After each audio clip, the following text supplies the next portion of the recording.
O ambiente político e econômico ele mudou de forma muito dinâmica nesse período de 7 anos aí, entre a escolha do Rio de Janeiro e a realização dos Jogos. Mas eu considero que ele pouco afetou a preparação dos Jogos, na medida em que as grandes intervenções, os grandes investimentos que precisavam ser feitos no período, envolvendo a construção de instalações, envolvendo os investimentos em infraestrutura para garantir as melhorias do ponto de vista do mobiliário, do urbano, né, da mobilidade, e o fato de que na preparação a arquitetura de financiamento preparada foi uma arquitetura que dependeu muito também da participação do privado, ou seja, houve um investimento privado considerável, ainda interpretando o investimento privado na ótica da linha de financiamentos públicos para investimentos em infraestrutura. Ainda assim é investimento privado, é compromisso do privado com o retorno do recurso. E aí, em função disso, acho que, e como a gente vivia de um momento lá atrás, né, em 2009, um momento de crescimento forte, um momento de confiança muito forte, digamos que o impacto maior ele aconteceu muito próximo da realização dos Jogos, ou seja, a crise ela entra num processo mais agudo para a realização dos Jogos nesse período de reta final, onde há inclusive uma retração no investimento do privado, né? Seja via patrocínio, seja via investimentos diretos. Há uma insegurança maior no ambiente geral. Então é claro que isso de alguma maneira impacta a realização do orçamento, né? A viabilização do orçamento como um todo. Mas como isso pega só realmente o operacional, o próprio comitê, numa lógica de revisão dos níveis de serviço estabelecidos no seu planejamento, já fez uma série de cortes no ano passado que permitiram o fechamento do orçamento, fazendo com que este ambiente de maior instabilidade econômica não atingisse a realização dos Jogos. Do ponto de vista político, também houve uma variação muito considerável. A gente está vivendo agora um momento de finalização do processo de impeachment, houve afastamento da Presidente da República nesse período, mas digamos que nos jogos em si, na realização das competições, houve uma consciência da necessidade de uma estabilidade de Estado, do compromisso assumido com o COI, e também não houve nenhuma dificuldade maior na preparação para os jogos em função do ambiente político. Então acho que isso acentua ainda mais a qualidade da nossa entrega, né? Ainda que num ambiente adverso, num ambiente muito frágil, muito delicado, tanto político como economicamente, nós conseguimos realizar os jogos, entregar no nível que era necessário e atender a todos os compromissos que o Estado brasileiro assumiu quando apresentou uma candidatura junto ao Comitê Olímpico Internacional. E qual foi o impacto desse cenário, particularmente na PO, né? Em maio desse ano surgiram algumas matérias na imprensa falando que a PO já estava há algum tempo sem receber repasses. O que de fato aconteceu? Na verdade, a gente vive num ambiente que é um ambiente excessivamente político em alguns momentos, e esse tipo de nota ou de notícia é resultado da falta de apuração mais adequada do jornalista para saber de fato o que acontece, né? Ele recebe uma notícia e simplesmente publica. A PO ela tem uma situação que é uma situação onde ela recebeu uma injeção de recurso maior tanto do governo federal como dos outros entes, estadual e municipal, no seu início, lá atrás, em 2012. Nos anos seguintes, como foi um volume de recurso substancial, recurso que nós não precisamos executar no período fiscal, é como se fosse um fundo, nós temos a possibilidade de executá-lo em exercícios posteriores. Então isso permite a PO hoje, ainda que sem receber novos aportes de recursos, ela consiga garantir todo o seu financiamento. Então eu já desde 2014 foi a última vez onde houve algum aporte de recurso, mas em momento algum a falta deste aporte impediu a execução das atividades rotineiras da APO. A APO tem recursos para concluir esse ano e ainda garantir as suas atividades em anos posteriores. Ou, encerrando suas atividades no final do ano, ela tem recursos a devolver aos entes consorciados. Marcelo, e qual é a previsão agora de término do trabalho da PO, né? Porque tinha uma previsão um pouco mais longa, não é? Até o final de 2018, é isso? A lei, a 12396, que é a lei que instituiu a PO, o consórcio, ela estabelece um prazo máximo de atividades até 2018, até o final de 2018, com uma possibilidade, a critério do Conselho Público Olímpico, da sua extensão por mais 2 anos no máximo, e aí é o limite total previsto em lei. Mas também prevê a possibilidade de antecipar o final em relação a esse prazo de 2018. Então, o que o Conselho Público vinha discutindo já desde o ano passado, de meados do ano passado, era a possibilidade de extinguir o consórcio com maior brevidade, com mais rapidez, não havendo a necessidade dele continuar até 2018. Então, em dezembro deste ano, do ano passado, dezembro de 2015, o Conselho Público Olímpico determinou que a APO encerrasse as suas atividades em final de 2016, em dezembro de 2016. E todo o nosso trabalho é nesse sentido, no sentido de garantir uma desmobilização de pessoal e de recursos da APO, tanto recursos financeiros como recursos materiais, até o final desse ano. Com a chegada do novo governo no plano federal, houve uma discussão, e essa discussão ainda não está totalmente definida, está sendo discutida no âmbito do Conselho Público Olímpico, no sentido de prolongar um pouco mais a existência da PO, até para garantir um trabalho aí possivelmente de transição em termos de legado do final dos Jogos Paralímpicos para uma posição de legado. Mas isso também não está definido, ainda é objeto de discussões. A gente deve agora nas próximas semanas ter alguma informação em relação a isso. Marcelo, também com a chegada nessa fase da presidência interina, mesmo antes de completar o processo do impeachment, houve mudanças na PO, né, demissões, e em que medida que esse quadro político teve impacto ali no trabalho que vocês estão fazendo? Não tem muito impacto. É lógico que a gente vive como um ambiente que tem uma atuação política muito forte. Há sempre uma demanda por estabelecer canais, estabelecer pontes dentro do governo, mas não houve sempre as mudanças que a gente realizou nesse período foram mudanças de percentual pequeno em relação ao conjunto de pessoal, ao conjunto de equipe que segue a mesma desde 2014, final de 2013 praticamente. Então o tipo de influência dos governos em nomeações, indicações é muito pequeno.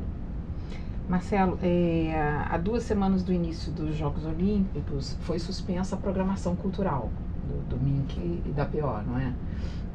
Isso foi fruto aí dessa instabilidade econômica política? Isso foi uma das áreas que necessitou ter corte? O que aconteceu?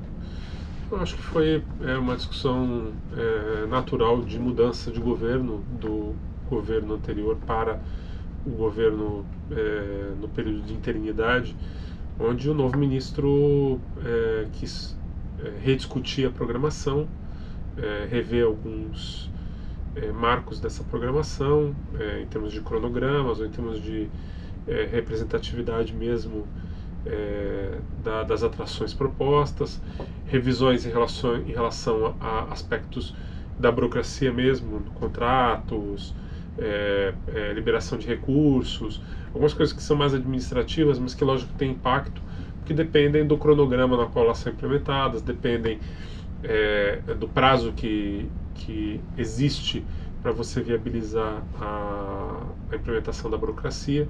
Então houve uma demanda por fazer uma revisão, e aí nessa revisão o governo resolveu parar, suspender a programação como ela estava proposta, e depois relançou essa programação. Houveram mudanças mais pontuais na proposta, algumas alterações de atrações e tal, mas de uma maneira geral não houve uma alteração tão expressiva. Mas como a gente estava 2 semanas do início dos jogos, isso quer dizer o quê? Tinha uma programação que ela estava pronta e ela foi só adiada, tinha uma programação que estava pronta e que foi cancelada para quê? Outra foi só organizada? Não, na verdade não foram 2 semanas dos jogos. 2 semanas dos jogos foi quando o governo anunciou a programação. Desde maio que havia uma discussão em relação a aspectos legais, aspectos da própria programação em si. E aí nesse sentido aí que o governo fez alterações, resolveu suspender para fazer um balanço geral da programação e ver se a programação seguia de acordo com aquilo que desejava o governo, né? Marcelo, na sua opinião, qual é o lugar da cultura aí nesse mega evento? Qual é o papel que a cultura tem? Tem um aspecto fundamental, porque um evento dessa natureza é um evento que tem um potencial de visibilidade internacional muito forte, né?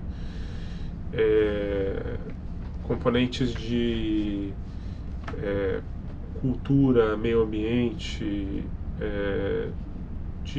do segmento industrial, são aspectos que se fundem para projetar a imagem do nosso país, né? Então, acho que a cultura ela digamos que se a gente trabalhasse na perspectiva de um tripé sustentação de imagem, onde você tivesse cultura, meio ambiente e modernidade, né? A variedade, diversidade cultural, diversidade natural e a modernidade brasileira, a cultura tem um espaço muito significativo, porque com a cobertura que um evento desses tem, nós temos uma janela gigantesca de oportunidade de mostrar que o Brasil é samba e carnaval, mas o Brasil é muito mais. É um país de uma riqueza do Oiapoque ao Chuí, de uma riqueza, de uma diversidade muito grande, de povos que falam a mesma língua, mas que se manifestam culturalmente de uma forma riquíssima, né? Então, para mim, a cultura é um dos elementos estratégicos na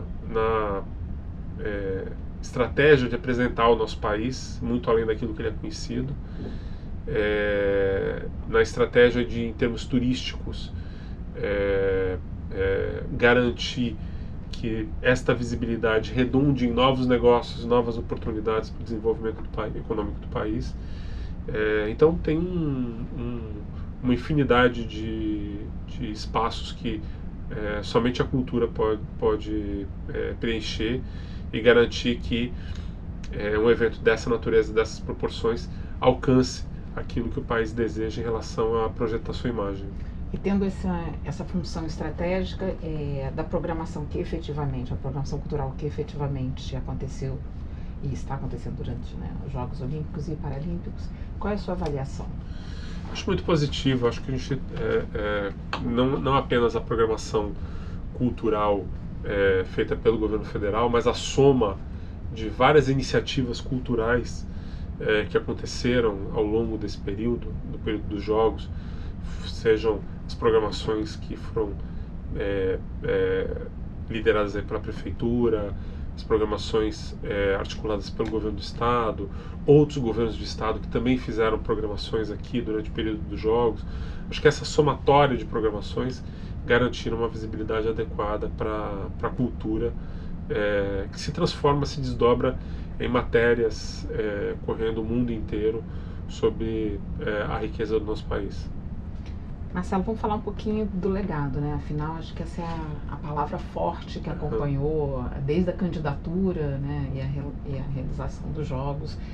Do ponto de vista da PO, qual é o legado das Olimpíadas? Bom, o legado, eu acho que tem o legado dos Jogos em si, né, que são um aspecto muito importante, porque ele tem, em termos de políticas públicas, todo aquele legado relacionado com revitalização de áreas urbanas, né, toda a revitalização da área do Porto, da cidade, que virou uma nova atração turística do Rio de Janeiro, né, resgatou para a população carioca uma região que era desconhecida dos cariocas, né, que eles não conheciam.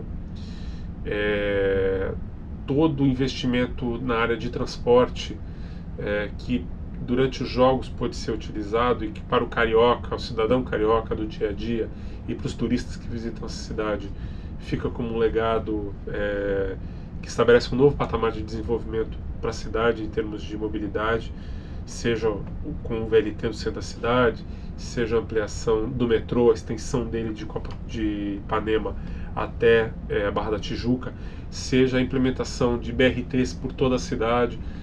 Esse sistema é um sistema que vai oferecer para o cidadão carioca uma cidade menos distante, mais justa, mais equilibrada e, como eu disse, um novo patamar para um novo desenvolvimento no futuro.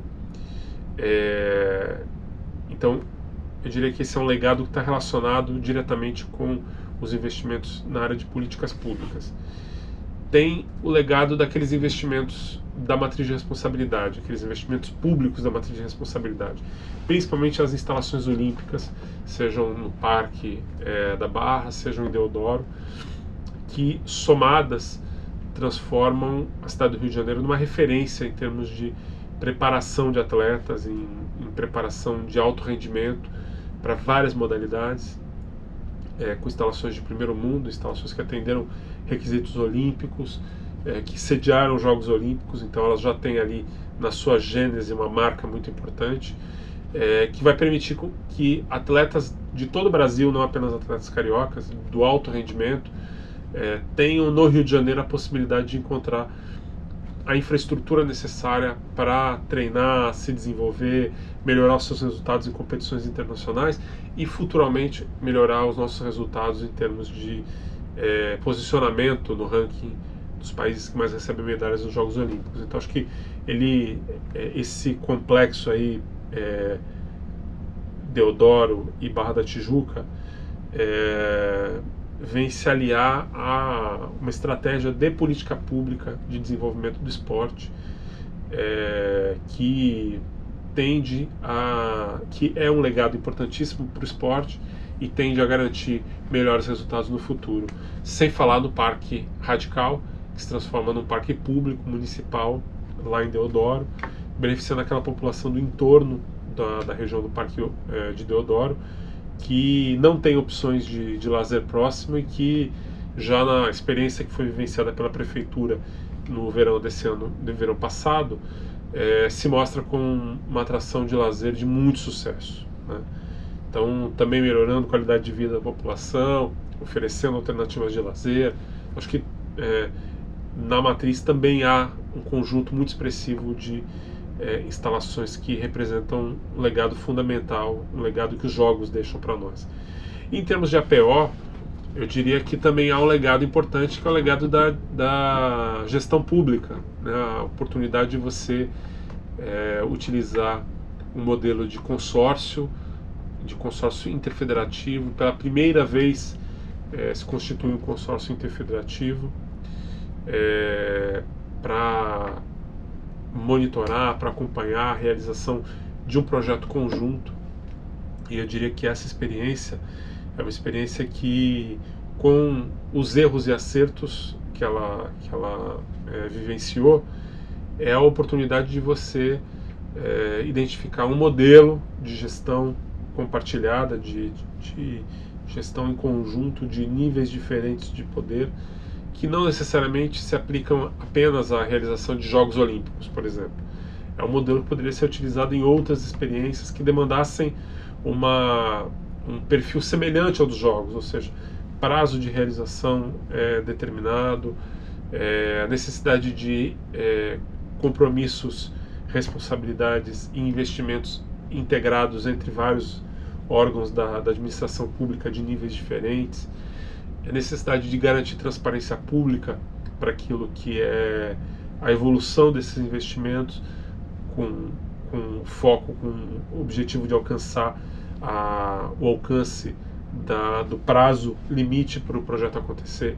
Então acho que há várias características de projetos semelhantes àqueles que são utilizados na realização da preparação para os Jogos Olímpicos, que poderiam ser um modelo replicado em outras situações na administração pública no Brasil inteiro, para garantir uma maior eficiência da gestão pública, uma maior integração entre os entes públicos no desenvolvimento de um projeto compartilhado. Então acho que há muito dessa experiência que pode ser observado por outros agentes públicos, por outros gestores públicos no futuro, e vir a ser utilizada em situações semelhantes. Marcelo, há poucos dias a APO entregou o plano de entrega de legado, não é isso? Isso. O que esse plano é? O que ele estabelece? Bom, o plano de uso de legado é um plano, é a integração dos planos de legado, ou seja, tudo aquilo que compõe a matriz de responsabilidade, que precisa de uma determinação prévia dos agentes públicos de qual vai ser o legado daquela instalação, com comprometimento de investimentos para garantir que ele seja realizado. Então, majoritariamente, esses investimentos aos quais se aplicam essa metodologia, que constam da matriz de responsabilidade, são aqueles que estão sob a gestão da prefeitura, que construiu as instalações do Parque Olímpico, ou do governo federal por meio do Exército, que é o detentor, o proprietário das áreas onde as instalações em Deodoro foram construídas e que atua em parceria com o Ministério do Esporte. Então, o plano de uso de legado, na verdade, a partir das informações obtidas junto a cada um dos entes responsável por uma instalação que necessita a determinação e compromisso de uso para legado, nós integramos essas informações num plano único e apresentamos esse documento como o documento de compromisso dos entes públicos de implementar as infraestruturas necessárias para garantir que o legado se reverta em benefício da sociedade. Então, por exemplo, na Barra da Tijuca, a utilização de uma das arenas para transformação numa escola, né, numa escola municipal, a adaptação de uma outra das arenas para a instalação de infraestrutura para o desenvolvimento do alto rendimento. E a terceira arena, as 3 arenas gêmeas, a terceira arena para transformar num espaço multiuso que possa reverter, inclusive, na arrecadação de recursos, na gestão dessa instalação para benefício da manutenção dessa área toda, sob gestão de um ator privado. A Prefeitura lançou uma licitação, uma parceria, uma chamada por parceiros privados, para implementar uma parceria público-privada para gerir toda essa instalação ali no Parque Olímpico da Barra. Então, a partir dessas informações, nós constituímos um documento, que é um documento que faz um retrospecto desse processo todo, apresenta as propostas de cada um dos entes e insere também contribuições da própria APO, no sentido de, a partir da definição básica que os entes fizeram, sugerir outras iniciativas que possam potencializar o uso proposto ou possam garantir um melhor resultado para o uso proposto para aquela instalação. Você pode dar algum exemplo de propostas para potencializar esse legado? Propostas, por exemplo, para utilizar áreas que têm um uso menos intensivo, né, no dia a dia, para implementação de serviços públicos. Por exemplo, você implementar um serviço de acesso rápido a documentos, a serviços públicos, enfim, você utilizar uma das áreas, ou uma área dentro de uma instalação dessa para beneficiar toda a comunidade no entorno, trazendo um posto de atendimento de serviços públicos. Medidas como essa são algumas das que a gente propõe e, lógico, vai depender da capacidade do ente público de investir e garantir que essa sugestão seja uma sugestão incorporada à matriz proposta para legado naquela instalação.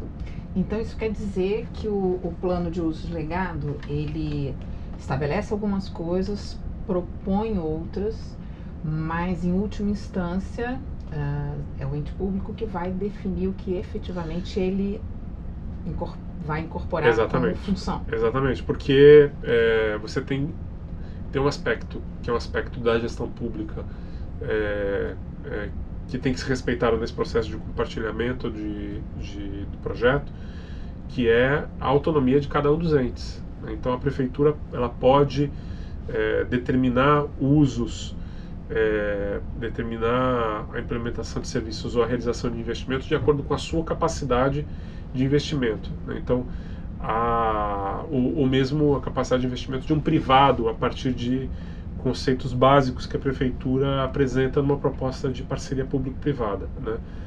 Então, o nosso objetivo sempre nesse processo foi no sentido de contribuir, de apresentar novas alternativas para potencialização, mas é lógico que a implementação e o compromisso pela manutenção dessa instalação ou de eventuais serviços que venham a ser agregados a ela tem que ser do ente originário e o ente que é responsável pela sua gestão. Entendo essa questão da autonomia. Ao mesmo tempo, se o legado ele é um compromisso desde a candidatura, o que é totalmente obrigatório ali? Eu não tenho, em que medida você tem itens obrigatórios ali que o ente público teria que fazer, ou isso não existe? As coisas ali elas podem ser modificadas dentro dessa autonomia, dentro da capacidade da... Não, há um princípio original da candidatura, que era o princípio de transformar estas áreas em áreas que fossem voltadas ao desenvolvimento do esporte, né? Então isso está preservado. Essas instalações são instalações que foram moldadas para atender ao desenvolvimento de modalidades esportivas, algumas muito específicas. Por exemplo, o velódromo, o potencial de uso dele fora do desenvolvimento do ciclismo indoor é mais restrito, né, em algumas áreas da instalação. Então esse princípio, essa lógica, ela está preservada no modelo proposto, no modelo apresentado no final, né? Agora, lógico que não há obrigatoriedades, não há desde o princípio houve sempre um respeito ao princípio do compromisso do ente público, né? E esse compromisso é feito na medida da capacidade de investimento de cada um dos entes, né? A gente não pode impor à prefeitura um investimento além daquele que ela tem capacidade de realizar, e muitas vezes para realizá-lo ela busca a parceria de um privado que possa viabilizar outras fontes de recursos para garantir o investimento necessário. No dossiê de candidatura a gente encontrava ali os diferentes eixos do legado, né? Você falou de esporte especificamente, mas a gente tinha também o eixo da inclusão social, juventude e educação. Você acha que tudo isso está contemplado nesse plano? Eu acho que sim, porque se a gente enxergar essas instalações como um grande centro de desenvolvimento do esporte, e nós enxergarmos que o esporte, a política nacional de esporte, a política estadual e a política municipal, elas têm uma lógica inclusiva, elas têm uma lógica social que aponta para o alto rendimento, mas você tem uma faixa que é uma faixa de inclusão e que vai afunilando mesmo, naturalmente ela vai afunilando para o alto rendimento. Essa instalação é uma instalação que, não apenas ela, mas um conjunto de outras instalações de treinamento realizadas pelo Ministério do Esporte Brasil afora, são iniciativas que apontam para a inclusão social e a garantia dos compromissos propostos lá originalmente na candidatura. Entendi. Não corremos risco desse legado não se efetivar? Não, eu não acredito nisso. Acho que depois de realizar Jogos Olímpicos, de ter realizado um investimento de uma maneira, eu diria, bastante inteligente, no sentido de garantir a participação privada, um menor investimento público, um menor gasto de recurso público, e conseguir realizar uma Olimpíada tão bem sucedida como nós realizamos, eu de fato não acredito que essas instalações elas não venham a ter o uso proposto, a finalidade proposta originalmente. Acho que elas vão ser a garantia, até porque isso é uma lacuna para nós, garantia de um grande centro de referência em preparação de esportes. Marcelo, você acompanhou a realização de outros Jogos Olímpicos. O legado já era um conceito estabelecido, um conceito forte também nas outras experiências que você acompanhou, ou isso foi algo que nós reforçamos aqui? Eu acho que sempre o legado para uma competição desse tamanho, dessa natureza, sempre o legado tem que ser uma perspectiva importante.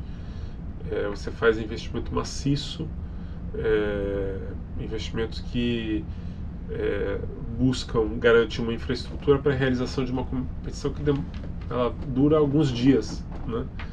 Então, é absolutamente necessário, em qualquer lugar do mundo, olhar para uma competição como essa e entender de que maneira que todo o investimento que é feito se transforma em legado para a população, né?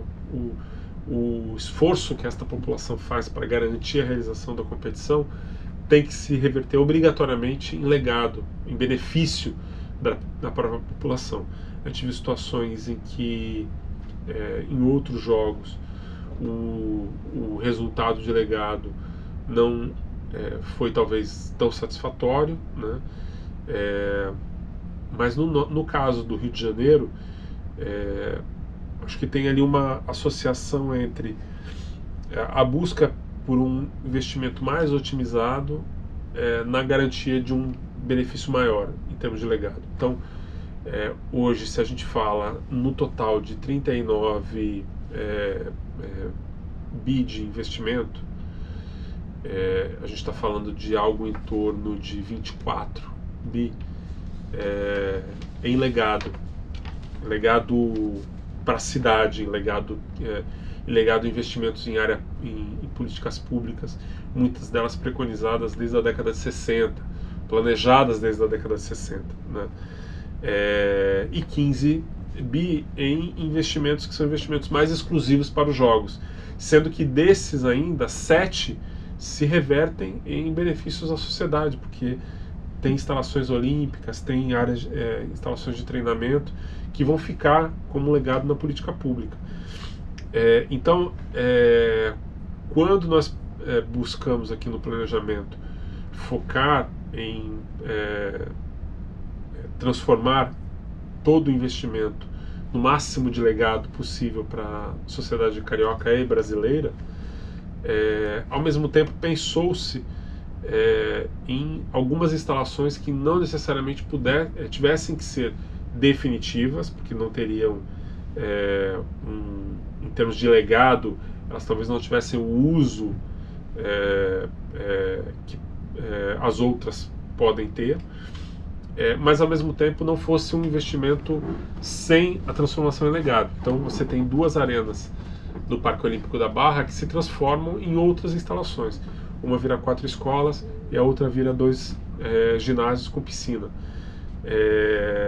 que também vão se transformar em benefícios para a sociedade. Então, acho que a partir do Rio de Janeiro se estabelece um outro patamar de planejamento, de realização de uma competição como essa. O próprio Comitê Olímpico Internacional passou por um processo de discussão interna e lançou uma nova agenda para países no futuro que vierem a sediar os Jogos, que vai totalmente ao encontro desse objetivo, reduzir o impacto de investimento na realização daquilo que é exclusivo para os jogos e ampliar os potenciais de legado que os investimentos dos jogos propõem, fazendo com que a partir do Rio de Janeiro outras cidades, outras sedes de jogos, sem dúvida nenhuma, venham a realizar competições num modelo diferente do modelo de outros jogos, outras competições internacionais como essa. Marcelo, o dossiê de candidatura mencionava a criação de um comitê de legado olímpico e um comitê de legado urbano. Esses comitês foram instituídos ou em que instâncias, que grupos foram criados para a discussão do legado? Nós instituímos dentro da área da governança grupos de trabalho, tinha um grupo de trabalho específico de legado, que se desdobrou em vários subgrupos para trabalhar a perspectiva. A palavra legado, ela tem, dentro da organização, ela tem várias dimensões, né? Então você tem desde o legado esportivo, que é o legado relacionado com a inclusão social, com investimentos no Brasil inteiro, com políticas públicas no Ministério do Esporte. Você tem legados mais específicos, que são as arenas esportivas construídas no Rio de Janeiro. Você tem legados urbanos, tem várias dimensões. Então, na verdade, inicialmente nós tínhamos um grupo de trabalho dentro da governança, dentro do comitê de coordenação, que era um grupo de trabalho de legado e que se desdobrou em outros subgrupos que foram discutindo cada um dentro da sua temática. Às vésperas do início dos jogos, a gente via que tinha da parte da opinião pública, muita expectativa positiva, mas também muita crítica, muita expectativa da importância dos jogos e do que eles trariam de bom para o país, das oportunidades e tal, mas ao mesmo tempo muita crítica em relação a custos, em relação às decisões, né, e os impactos na cidade. Passados os jogos, qual é a sua avaliação sobre a compreensão que a opinião pública tem hoje da experiência dos Jogos Olímpicos? Bom, primeiro, eu acho que antes dos Jogos, isso é natural, não apenas aqui no Rio de Janeiro, mas na cobertura na mídia feita à véspera de qualquer competição internacional. Foi assim nos Jogos em Londres, foi nos Jogos em Sydney, nos Jogos em Pequim, nos Jogos em Atenas, na Copa do Mundo da Alemanha, na Copa do Mundo da África do Sul, na Copa do Mundo do Brasil. Há uma cobertura que é uma cobertura focada em enfatizar os aspectos negativos da preparação, né? O quanto não estamos preparados, ou o quanto não realizamos determinada coisa, ou o quanto estamos gastando na realização das competições. O Rio de Janeiro, em especial, já vivenciou uma situação, digamos, mais aguda, porque se deu num momento político muito delicado, né? Um momento político muito sensível.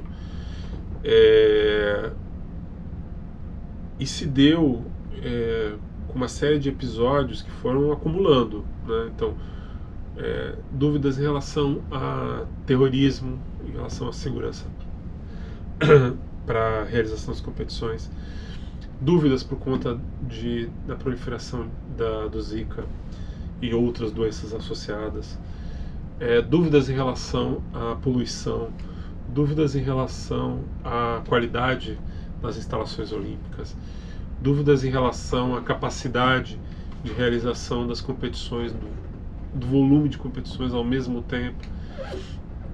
E aquilo que cobriu, que tomou a cobertura jornalística durante os Jogos, foi o sucesso da cerimônia de abertura, o sucesso das competições, os atletas, que isso é que importa nos Jogos. O que importa nos Jogos durante os Jogos, são aquilo que estiver relacionado com os atletas, o desempenho dos atletas, o alcance de recordes, a superação que a gente vê agora nos Jogos Paralímpicos de forma muito intensa. Então, foi isso que dominou a cobertura jornalística. Nós não tivemos um caso de Zika registrado, nós tivemos uma situação de segurança na cidade das melhores vivenciadas. Nenhum episódio de terrorismo, né? Absolutamente nada relacionado com explosão de bombas ou de atentados ou qualquer coisa desse tipo. Então, a percepção que eu vejo das pessoas primeiro, tudo aquilo que era levantado como dúvida em relação à nossa capacidade desapareceu, né?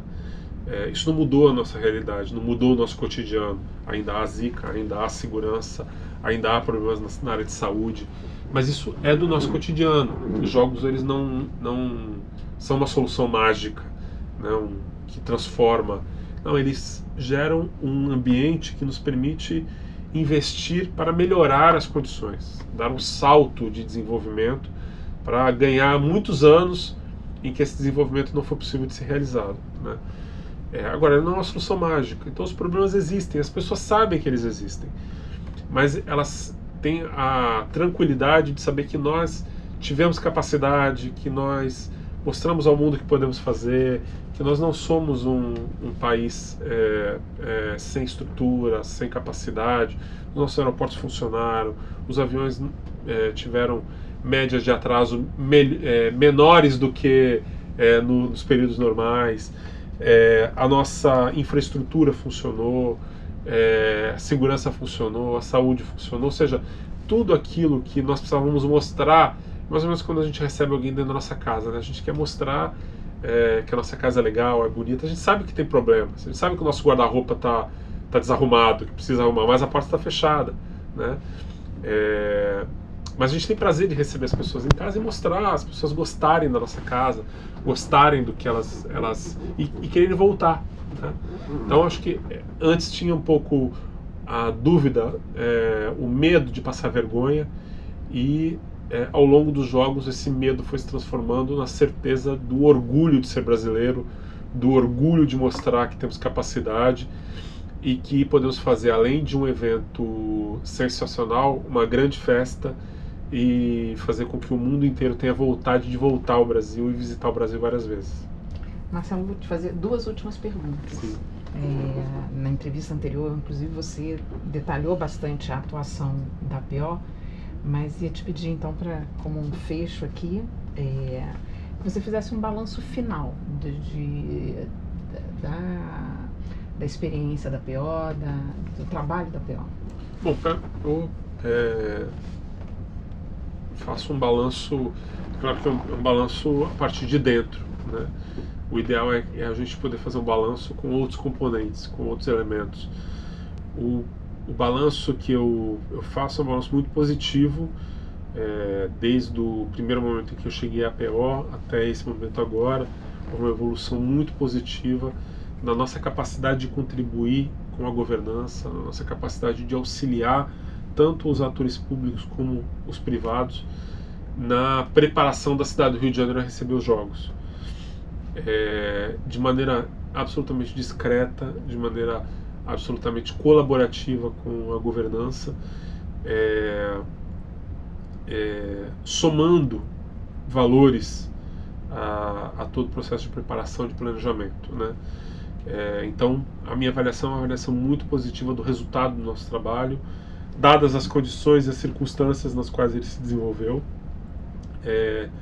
Temos um balanço aí, um equilíbrio entre aquilo que na trajetória da APO